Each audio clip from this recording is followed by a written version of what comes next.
Bisa diulang. Balik kan? Anak balik. Enggak sampai Maret.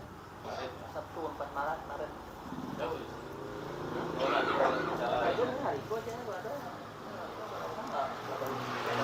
Bismillahirrahmanirrahim.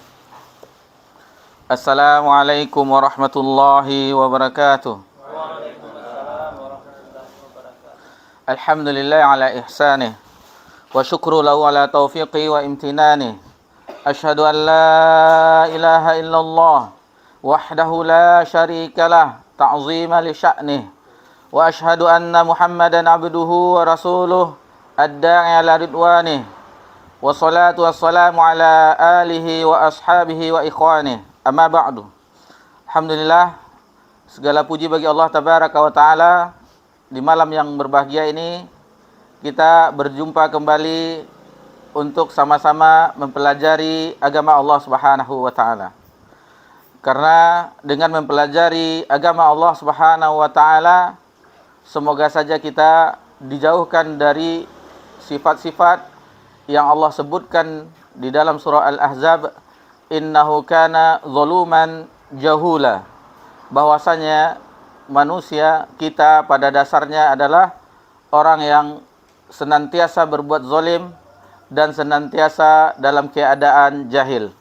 Namun kita berharap dengan mempelajari agama Allah Subhanahu wa taala, kezaliman yang ada pada diri kita terkikis sampai habis.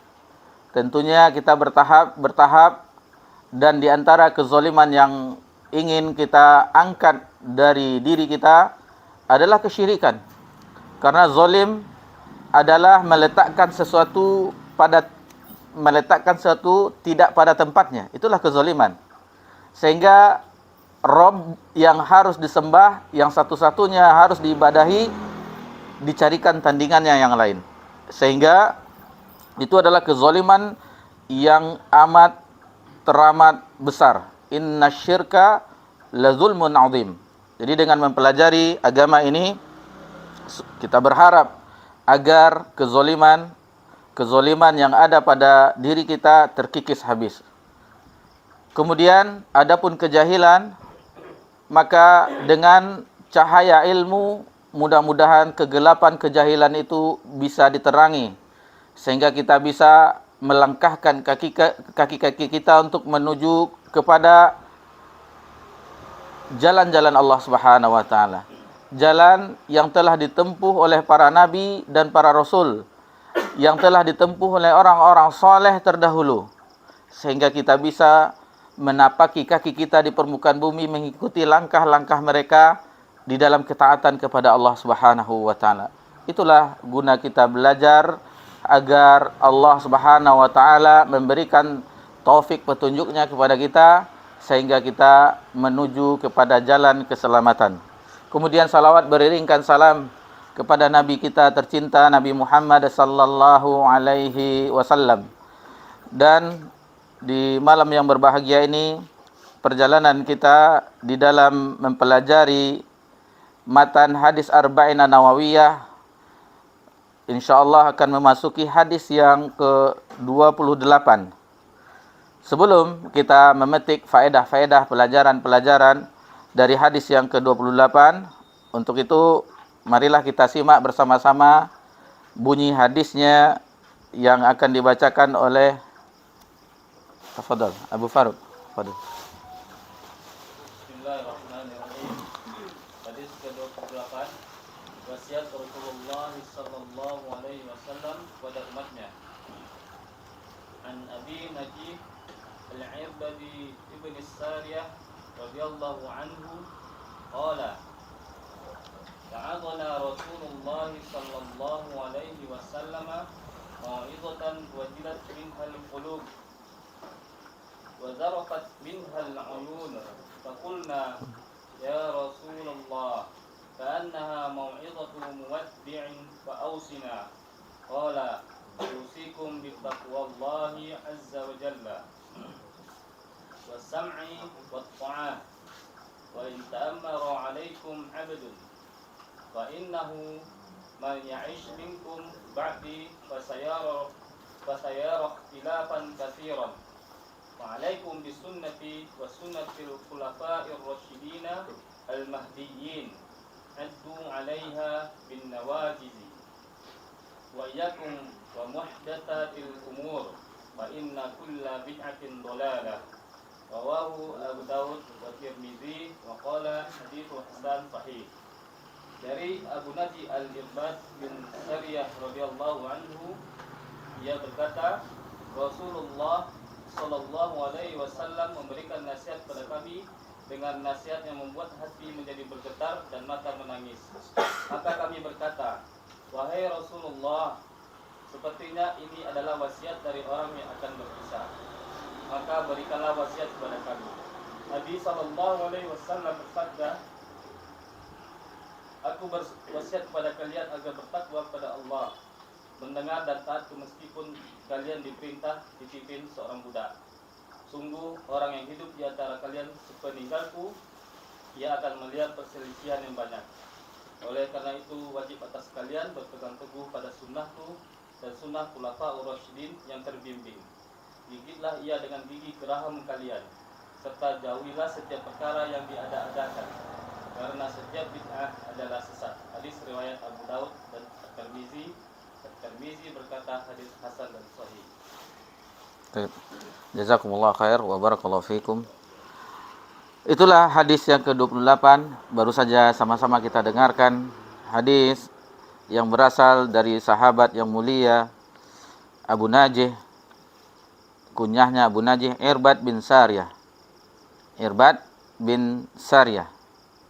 Dan hadis ini diriwayatkan oleh Imam Abu Dawud dan Imam At-Tirmizi dalam kitab sunan mereka berdua. Syekh Al-Albani rahimahullah ta'ala menilai hadis ini sahih di dalam Sahih Jami'. Jadi hadis ini adapun pendapat Imam At-Tirmizi mengatakan hadis ini hasan sahih, akan tetapi Syekh Al-Albani rahimahullah ta'ala mengatakan hadis ini sahih. Sahabat yang mulia Irbad bin Sariyah ini adalah sahabat yang datang kepada Nabi sallallahu alaihi wasallam untuk mempelajari agama Allah Subhanahu wa taala. Dia dari Bani Sulaim, datang kepada Nabi sallallahu alaihi wasallam satu rombongan, dan Irbad adalah di antara mereka yang tertua. Irbad bin Sariyah dan rombongannya merupakan orang yang termasuk golongan ahlu suffah. Ahlu suffah adalah sebagaimana kita ketahui orang-orang yang fakir, orang-orang yang miskin, pemuda-pemuda muhajirin yang belum berkeluarga, yang belum mempunyai tempat tinggal, itu berdomisili di belakang Masjid Nabawi. Ada tempatnya yang dinaungi pelepah pohon kurma di arah timur laut Masjid Nabawi. Masjid Nabawi ketika itu yang sangat sederhana, yang cuma dinaungi pelepah kurma dan alas, tidak ada keramik atau permadani seperti kita sekarang ini, karpet yang lembut, tanah. Kalau hujan biasa mereka sujud, itu terkadang ada bekas-bekas lumpur di kening mereka, para sahabat radhiyallahu anhum ajmain. Irbad bin Sariyah salah satu ahlu suffah, yang mana kita mengetahui Abu Hurairah radhiyallahu anhu, Abdurrahman bin Sakhar ad-Dawsi adalah termasuk dari ahlu suffah. Mereka orang-orang yang dari kabilah-kabilah yang datang karena setelah mereka mengetahui dari kampung-kampung mereka, dari negeri-negeri mereka bahwa ada nabi akhir zaman, maka ada ketertarikan dari orang-orang untuk orang-orang dari negeri-negeri tersebut untuk datang ke kota Madinah untuk berjumpa langsung dengan Nabi sallallahu alaihi wasallam. Dan itu ada sebagiannya yang berbulan-bulan, ada yang 18 hari seperti Wail bin Hujur itu 18 hari. Disuruh oleh Nabi pulang kembali ke daerahnya, dan meskipun 18 hari belajar intensif dengan Nabi SAW, itu juga meriwayatkan hadis dari Nabi SAW. Salah satunya dari sifat salat Nabi yang menggerak-gerakkan jari telunjuk itu dari Wail bin Hujur radhiyallahu anhu.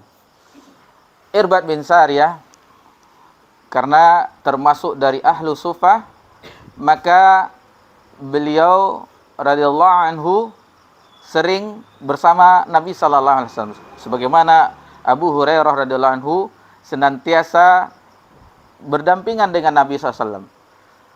Sebagian muhajirin dan ansar disibukkan dengan perdagangan mereka, disibukkan dengan perkebunan mereka, sehingga tidak banyak mereka mengetahui atau mendapat ilmu wejangan dari Nabi sallallahu alaihi wasallam.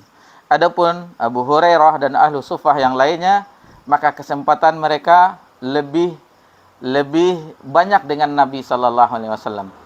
Irbad bin Sariyah Abu Najih meriwayatkan hadis tidak terlalu banyak, sekitar 31 hadis.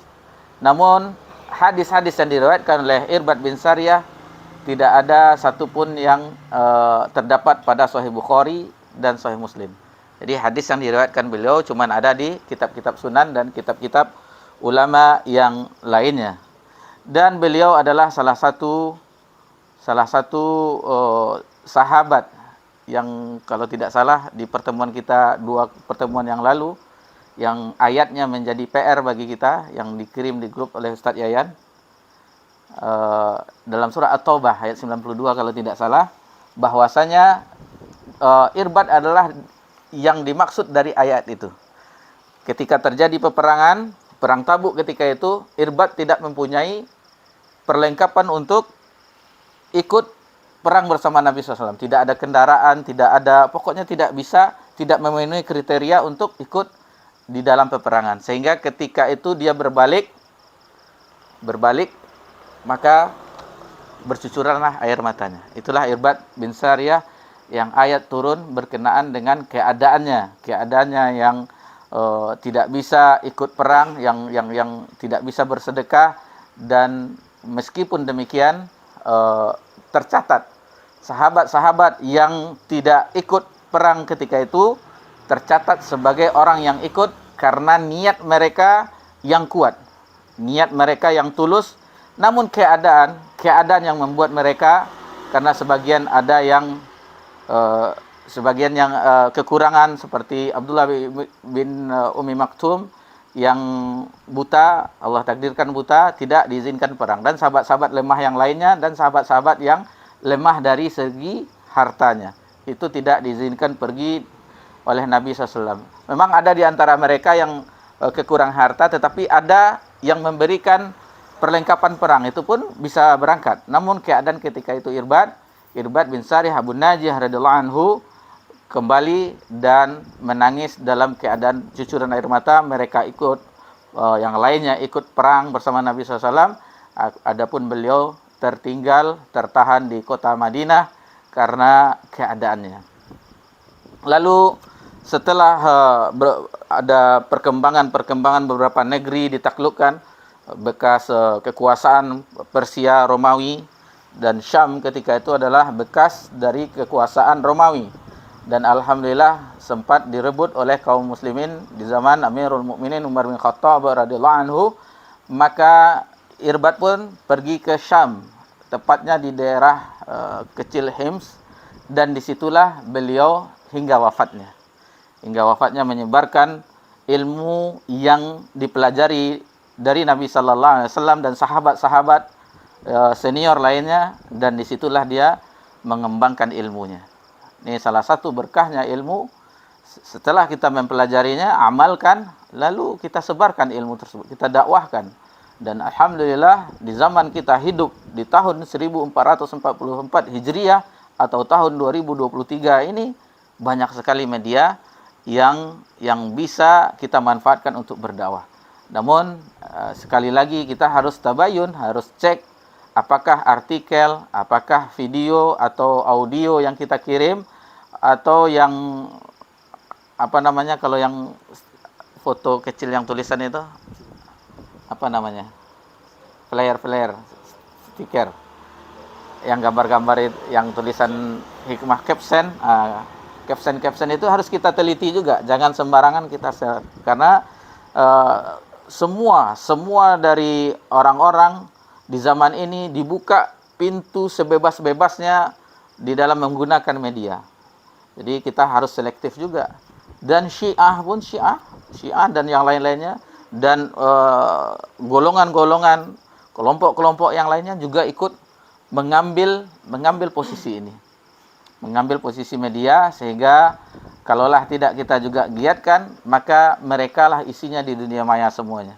Namun kita niatkan dengan tersebarnya kebenaran yang hak, yang datang dari Allah dan Rasulnya, maka mudah-mudahan itu bisa menjadi ladang dakwah juga bagi kita, bagi yang mungkin tidak bisa memberikan melewati mimbar-mimbar, podium-podium, juga bisa melewati media-media yang ada.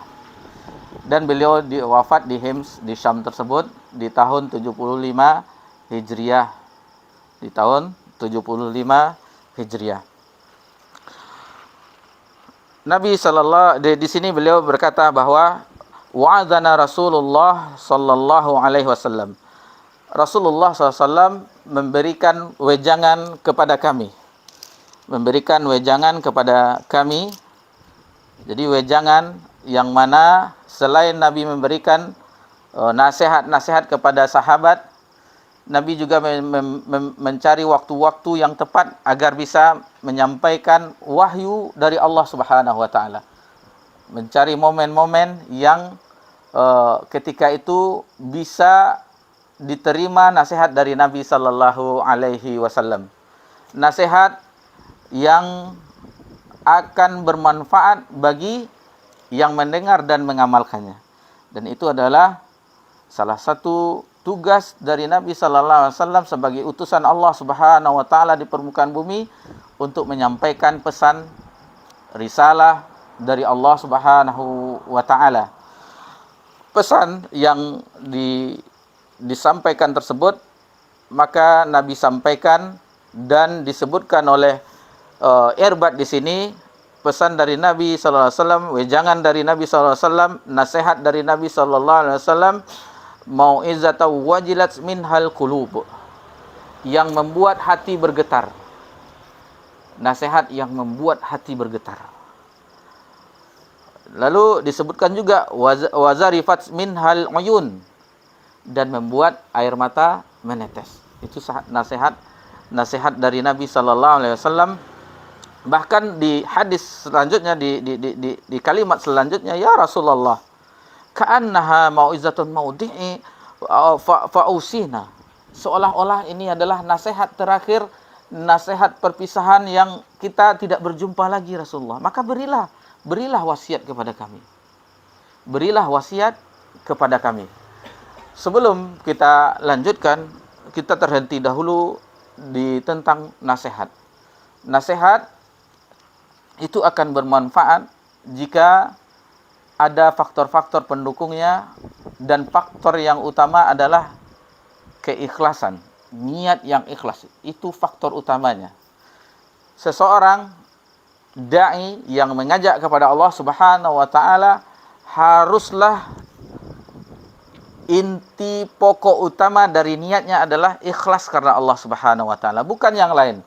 Bukan karena ingin syuhur, terkenal, bukan ingin dipuji-puji orang, tidak.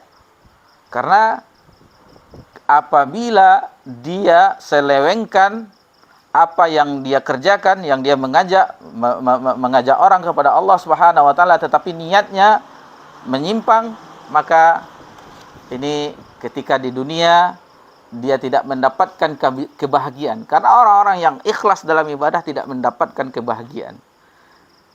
Contoh, apabila dia memberikan misalnya sesuatu pelajaran materi, setelah itu tidak dipuji oleh orang, maka tidak mau dia lagi. Atau ketika dia biasanya ramai, penuh, ribuan, ratusan yang datang, tahu-tahunya nanti ada 2 orang, 3 orang yang datang, tidak mau lagi, hilang kajian. Ini dipertanyakan niat. Yang kita apapun, bagaimanapun, berapapun yang mendengarkan, maka usahakan tetap. Karena tugas seorang dai itu bukan yang mendengarkan banyak, tidak. Disampaikan, yang penting disampaikan kebenaran, yang betul-betul kebenaran, walaupun 1 orang.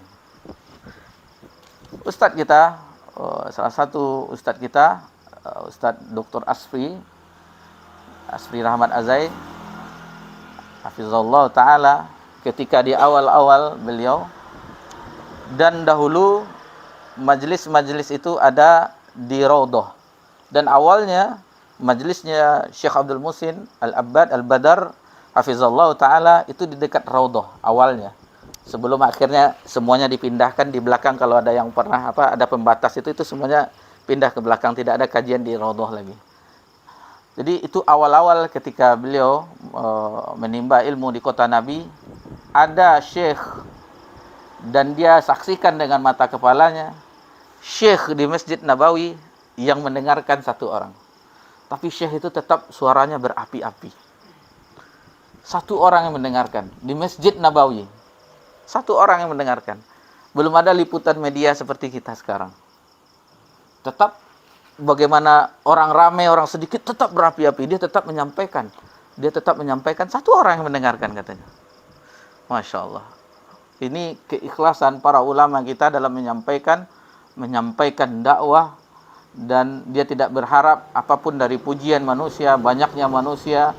Yang dia inginkan, ya Allah, ilmu yang telah berupa nikmat rezeki yang kau berikan di dalam diriku, dalam hatiku, dalam jiwaku, telah aku sampaikan. Itulah keberkahan ilmu. Yang kita ketahui, kita amalkan, kita sampaikan. Karena umat ini umat kuntum khaira ummah ukhrijat linnas ta'muruna bil ma'ruf wa tanhauna 'anil munkar. Jadi umat itu kalau dia baik, umat terbaik, umat Nabi Muhammad SAW, yaitu amar ma'ruf nahi munkar. Jadi kita harus istilahnya tentu dakwah dengan porsinya, dengan misalnya kita belum bisa di mimbar, di khotib-khotib, apa yang kita ketahui dari teman-teman kita sambil di kantor, di tempat kerja, di pasar, kita dakwahkan Islam ini. Kita dakwahkan, kita beritahu Islam. Minimal orang yang mendengarkan ingat akan Allah Subhanahu wa taala, ingat akan akhirat, dan mereka pun bergegas untuk melakukan ketaatan kepada Allah Subhanahu wa taala. Itu yang pertama di dalam memberikan nasihat, sebagaimana dijelaskan oleh ulama, seseorang yang memberikan dari hatinya akan diterima juga oleh hati. Seseorang yang memberikan karena hatinya, ketulusannya, maka akan diterima juga dengan hati. Lihatlah Nabi SAW dakwahnya, dan para orang-orang soleh terdahulu, para sahabat, mereka tidak menginginkan sedikit pun dari kilauan dunia ini. Yang mereka inginkan bahwa manusia, bahwa penghuni bumi ini agar mentauhidkan Allah Subhanahu wa taala. Ikhwani fid din rahimani wa rahimakumullah. Selanjutnya yang harus kita perhatikan di dalam memberikan wejangan, yang kedua di antara yang kita kumpulkan, yaitu mengenai materi. Materi haruslah sesuai maksudnya di sini harus mengingatkan kepada ketakwaan, mengingatkan kepada ketaatan, harus mencegah kepada kemungkaran. Itu materinya. Jangan materi kita dongeng-dongeng, cerita-cerita kejadian yang sekarang. Boleh kita cerita kejadian sekarang, tetapi sekedarnya saja. Yang kita ingin sampaikan adalah materi yang pokoknya. Materi yang pokoknya yang bersumberkan dari sumber yang aslinya, dari ayat-ayat Allah Subhanahu wa taala dan hadis-hadis Nabi sallallahu alaihi wasallam. Lalu poin yang ketiga, yaitu pemilihan kata yang sesuai. Pemilihan kata yang sesuai. Ini sebagaimana Allah Subhanahu wa taala firmankan dalam surah An-Nisa ayat 63, wa'izhum wa kullahum fi anfusihim qaulan baligha. Maksudnya, katakan kepada mereka, berilah nasihat kepada mereka, mau'izah, wejangan, dan katakan kepada mereka, yaitu perkataan yang membekas pada jiwa. Jadi perkataan seperti Nabi SAW, yang nasihat Nabi SAW itu sangat mendalam diterima oleh sahabat. Seolah-olah ini adalah wasiat yang terakhir, yang setelah ini kita tidak berjumpa lagi denganmu wahai Rasulullah. Yang membuat jiwa mereka bergetar. Yang membuat jiwa mereka bergetar dan air mata mereka menetes. Lalu yang harus kita perhatikan dalam memberikan nasihat yaitu tidak panjang lebar, tidak bertele-tele. Itulah. Nah, dan ini di hadis ini kita sudah pelajari bahwa Nabi itu salah satu keistimewaannya jawami'ul kalim, yang memiliki kata-kata yang singkat, padat, tetapi maknanya luas. Dan ini berapa hadis la taghdab. Kan antuk minu billah summa istaqim. Ringkas, padat, tetapi maknanya dalam. Dan Nabi SAW ketika khutbah itu tidak panjang-panjang. Nabi khutbahnya singkat, padat. Berbeda dengan zaman kita sekarang, kita perhatikan kalau khutbah itu sampai sudah tertidur orang mendengarnya tetap juga, dan tidak bersemangat juga terkadang. Karena khutbah Nabi SAW, kalau khutbah itu suaranya keras, lantang suara Nabi, sehingga kata sahabat yang melihat Nabi ketika khutbah itu, wajah Nabi itu memerah. Karena seperti kita komando perang yang mengatakan bahwa ada pasukan musuh yang akan menyerang. Komando, nggak ada. Jamaah sidang udah tidur semuanya, ditinggalkan khotibnya oleh jamaah. Lalu yang harus kita perhatikan adalah memilih waktu. Memilih waktu-waktu yang momennya yang bagus, yang misalnya ba'da subuh atau ba'da maghrib, yang orang tidak sibuk bekerja, yang tidak memikirkan pekerjaannya. Abdullah bin Mas'ud radhiyallahu anhu, Abu Abdurrahman, pernah diminta supaya memberikan wejangan setiap hari, memberikan nasihat setiap hari. Namun kata Abdullah bin Mas'ud, ini tidaklah seperti di zaman Nabi. Nabi SAW tidak setiap saat memberi nasihat, tidak. Ada waktu-waktunya, dan seandainya aku setiap hari, kata Abu Abdurrahman Abdullah bin Mas'ud radhiyallahu anhu, maka yang mendengarkan akan bosan. Setiap hari, setiap saat, maka yang mendengarkan akan bosan. Ketika itu majelis Abdullah bin Mas'ud setiap malam Jumat, Kamis malam, malam Jumat. Sehingga yang generasi yang belajar ke dia, kenapa tidak setiap hari saja kita? Kata Abdullah bin Mas'ud, kalau setiap hari dikhawatirkan bosan. Itu diantara bagaimana kriteria nasihat yang akan kita sampaikan. Lalu inilah beberapa yang harus kita perhatikan, bahwasanya menyampaikan nasihat itu harus dengan hikmah wal mau'izatul hasanah. Allah Subhanahu wa taala berfirman di dalam surah An-Nahl, surah An-Nahl kalau tidak salah, ud'u ila sabili rabbika bil hikmah wal mau'izatil hasanah. Ajaklah orang ke jalan Rabbmu dengan hikmah dan wejangan nasihat yang baik. Jadi ini diperhatikan juga, jangan kita maki-maki saja terus. Jangan, lihatlah Nabi sallallahu alaihi wasallam, apapun yang dilakukan oleh pamannya Abu Lahab, apa yang dilakukan oleh Nabi SAW ketika Nabi mengatakan ada orang yang pergi umroh, karena umroh sejak zaman Nabi Ibrahim sudah ada. Nabi mendatangi kabilah-kabilah, pamannya ada di belakang. Jangan, ini orang gila, ini pendusta, ini dukun. Nabi tidak marah. Nabi diam, pindah ke kabilah yang lainnya, kemah-kemah yang lainnya. Nabi tetap berdakwah. Jadi bagaimana akhlak, dengan akhlak kita berdakwah itu jangan dengan dengan kekasaran, dengan beringas, dengan tanpa. Lihatkanlah bagaimana di antara sebagian kelompok-kelompok yang lain, bagaimana mereka berdakwah sehingga dengan akhlaknya bisa orang ikut ke pengajiannya, walaupun yang dibahas di sana miskin sekali ilmu di sana, namun dengan akhlaknya orang menerima. Dan pernah kita sampaikan bahwa yang pertama membawa berhala ke Mekah itu yang pertama adalah Amr bin Luhai. Setelah dia pergi ke Syam karena kebiasaan orang Quraisy ketika itu berdagang ke Yaman dan ke Syam. Di Syam dilihatnya orang menyembah berhala. Lalu datang ke Mekah, sehingga itulah pertama kali ada berhala di Mekah. Sebelumnya sejak zaman Nabi Ibrahim, Nabi Ismail tidak ada berhala di Mekah.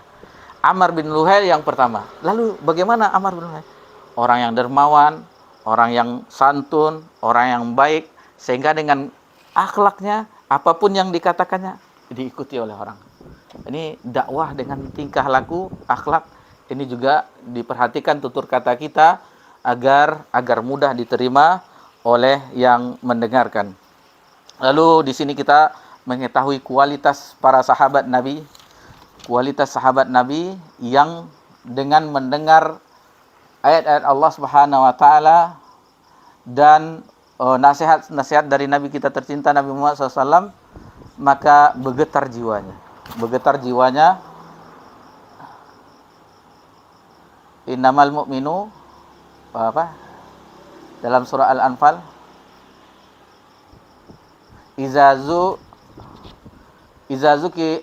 zukirallahu wajilat qulubuhum. Ada yang hafal surah Al-Anfal di awal-awalnya?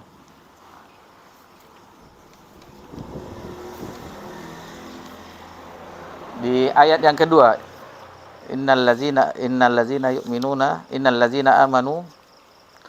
Ada yang ingat? Kadang-kadang kalau diapakan lupa dia. Ini dia. Ini innamal mu'minuna alladzina idza dzukirallahu wajilat qulubuhum wa idza tuliyat alaihim ayatuhu zadatuhum imana wa ala rabbihim. Jadi orang-orang yang beriman apabila diingatkan kepada mereka tentang ayat-ayat Allah, tentang Allah Subhanahu wa taala, maka bergetar hatinya,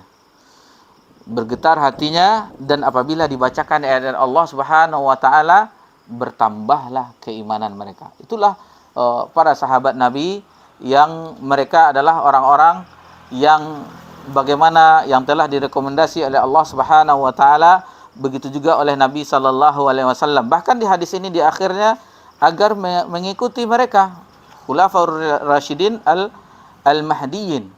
Begitu juga di ayat yang lain yang serupa di surah Al-Maidah ayat 83 menceritakan orang-orang wa iza sami'u ma unzila ilar rasuli tara a'yunahum tafidu minad dam'i mimma arafu minal haqq.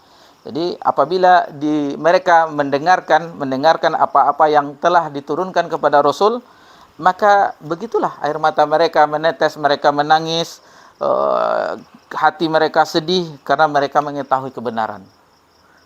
Lembutnya hati mereka, halusnya hati mereka. Lalu kenapa kita sering membaca ayat-ayat Allah Subhanahu wa taala, sering kita mendengar dibacakan di salat kita, di salat jahar, tapi tidak tersentuh? Karena masih banyak, masih tebalnya maksiat yang ada pada diri kita.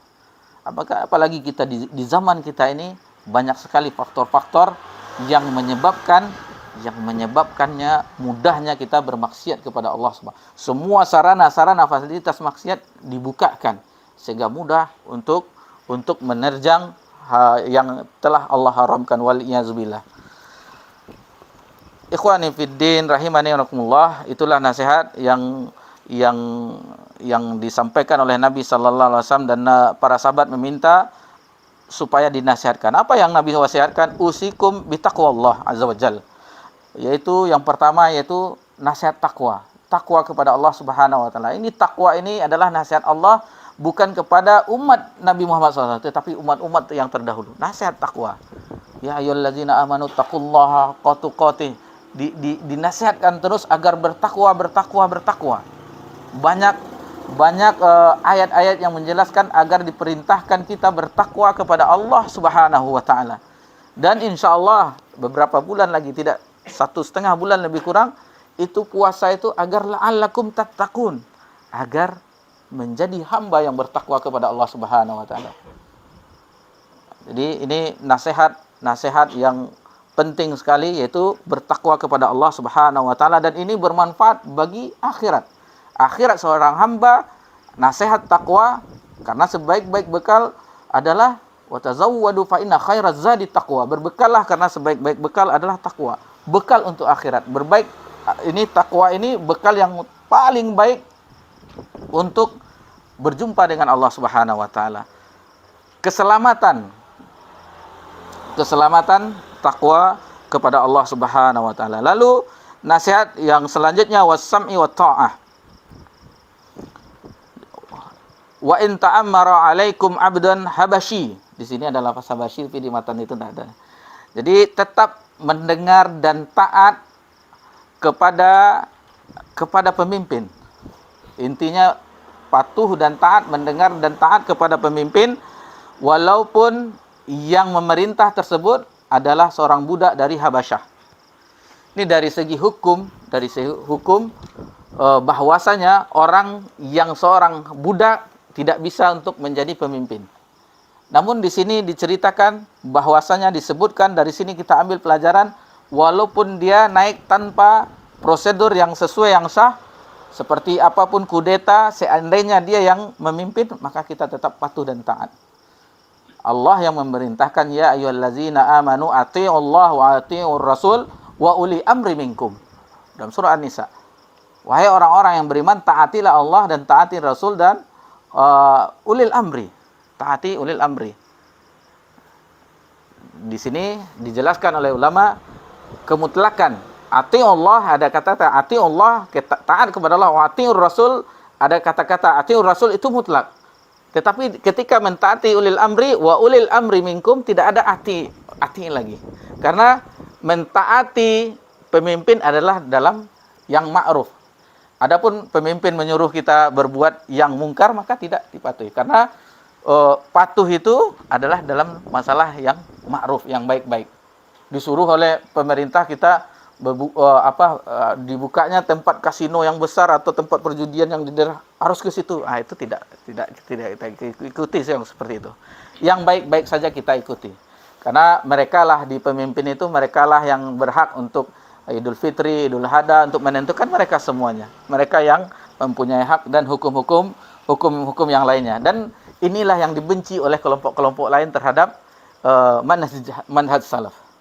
Karena mereka mengatakan orang manhaj ini penjilat, ini begini-begini. Tidak ada, karena mereka ingin memberontak. Karena kita di dalam segi keduniaan, dunia itu hina bagi kita. Ambillah kursi kekuasaan oleh kalian. Bagi kami adalah bagaimana kami bisa menjadi hamba Allah Subhanahu wa taala. Walaupun diambil pajak harta kita, walaupun kita dipukul, di dalam Sahih Muslim, walaupun dipukul, bersabar. Jadi kita nanti seandainya hak kita tidak dipenuhi oleh pemimpin, nanti di akhirat Allah yang akan mengadili mereka. Jangan kita khawatirkan. Hidup yang sebentar, kita ingin memperebutkan kursi juga. Kata Nabi SAW, 2 serigala yang lapar di dekat kerumunan kambing lebih berbahaya seorang yang ingin merebut kekuasaan. Lebih berbahaya daripada serigala yang lapar itu. Bagaimana gonjang-ganjingnya mereka untuk memperebutkan kekuasaan. Dan kita diajarkan tidak merebut kekuasaan pemimpin yang sementara. Kita diajarkan oleh agama kita, syariat kita, bagaimana kita memperoleh janji-janji Allah yang Allah turunkan kitab kepada kita dan diutus Rasul kepada kita, janji-janji Allah di akhirat. Janji-janji Allah, surga yang penuh dengan kenikmatan. Allah tidak pernah mungkar dengan janjinya. Ini innaka la tukhliful mi'ad. Allah tidak pernah mengingkari janjinya. Pertanyaannya, apakah kita yakin dengan janji Allah Subhanahu wa taala? Yang Allah ceritakan janjinya di sini tentang kenikmatan yang abadi. Yakin enggak kita? Itu tiangnya dengan kita masing-masing. Apakah kita juga tergiur dengan kehidupan dunia? Tafadhol, silahkan. Mau kita rebut juga kekuasaan, tafadhol. Yang sementara, yang kita akhirnya berebut-rebut, yang bendera ini warna merah, kuning atau yang lainnya, gambar hijau, ada Ka'bahnya, ada bintangnya, ada itu tidak saling tegur sapa itu kalau di pesta demokrasi kata orang itu.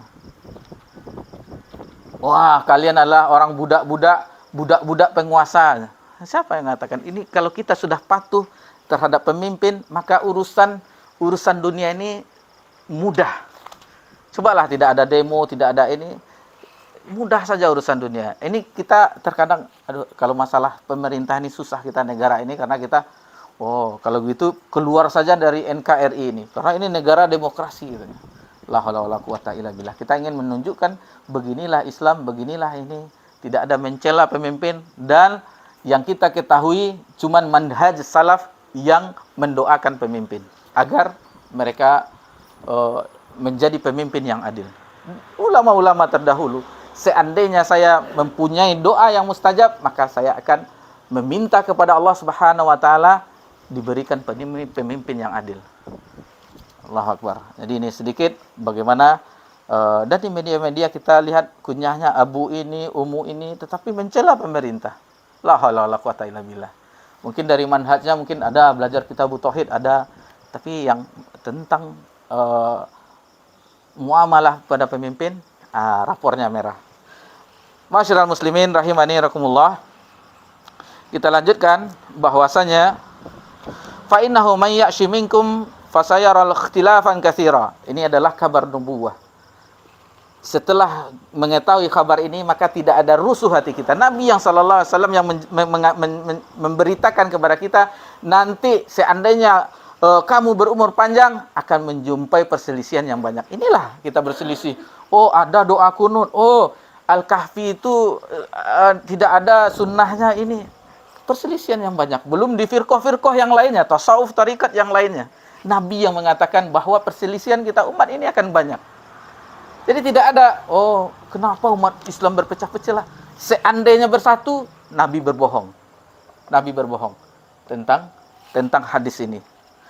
Fa'alaikum bisunnati wa sunnatu khulafar rasyidin al-mahdiyyin. Maka hendaklah berpegang dengan sunnahku dan sunnah khulafar rasyidin yang mendapat petunjuk. Sunnahnya Nabi sallallahu alaihi wasallam, ini solusinya agar keluar dari perpecahan, berpegang dengan sunnah Nabi sallallahu alaihi wasallam, sunnah khulafar rasyidin Abu Bakar, Umar, Utsman dan Ali. Jadi pegangnya wa'addu alaihi bin nawajis, dengan gigi yang dalam, bukan gigi depan, gigi yang dalam. Wa iyyakum bil muhdatsil umur, dan ini satu lagi perpecahan itu adalah dengan bid'ah. Fa inna kulla muhdatsatin bid'ah wa kulla bid'atin dhalalah. Karena setiap bid'ah itu adalah sesat, dan setiap karena setiap yang muhdas itu adalah bid'ah, sesuatu perkara yang baru dalam agama, adalah sesuatu yang baru-baru diadakan dalam perkara agama, dan setiap yang baru itu adalah dah sesat. Nabi yang mengatakan sesat, bukan orang yang belajar agama. Nabi yang mengatakan itu sesat. Lalu mereka akan berkatakan, lu bagaimana Umar yang mengatakan bahwa ni'mati bid'ah hazihi, senikmat bid'ah adalah ini ketika salat tarawih. Itu pernah dilakukan di zaman Nabi SAW, namun Nabi khawatir itu diwajibkan, maka Nabi meninggalkannya, dan itu kan pernah dilakukan oleh Nabi. Dan Umar pun khulafaur rasyidin. Lalu mereka mengatakan lagi, lalu bagaimana dengan hadis man sanna sanatan hasanatan, barang siapa yang melakukan suatu kebaikan, maka fa'amala biha ba'dahu kana ajruhu wa mithlul. Seseorang yang melakukan kebaikan lalu dicontoh oleh orang, maka akan mendapatkan ganjarannya. Lalu bagaimana dengan itu? Itu ketika seseorang berinfak, sahabat, maka diikuti oleh yang lain pun ikut berinfak.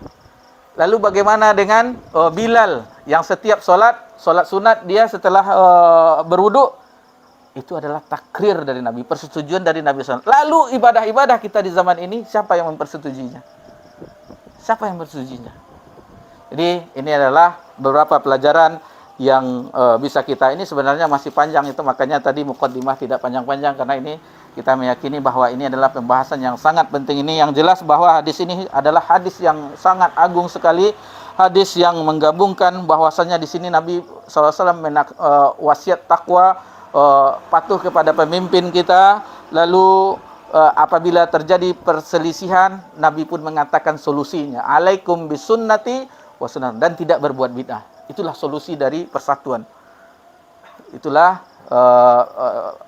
solusi yang diberikan di dalam hadis ini, pelajaran yang sangat berharga, wasiat perpisahan terakhir dari Nabi SAW agar berpegang teguh dengan sunnahnya dan sunnah khulafaur rasyidin dan tidak berbuat bid'ah. Itulah yang bisa kita sampaikan di malam yang berbahagia ini, karena alhamdulillah telah azan Isya. Maka insyaallah akan kita lanjutkan pelajaran kita di pekan yang akan datang. Insyaallah kita mempelajari hadis yang ke-29 insyaallah. Subhanakallahumma wa bihamdika, anta astaghfiruka wa atubu ilaik. Wassalamu ala nabi Muhammad sallallahu alaihi wasallam wa ala alihi washabbihi ajmain. Alhamdulillahirabbil alamin. Wassalamualaikum warahmatullahi wabarakatuh.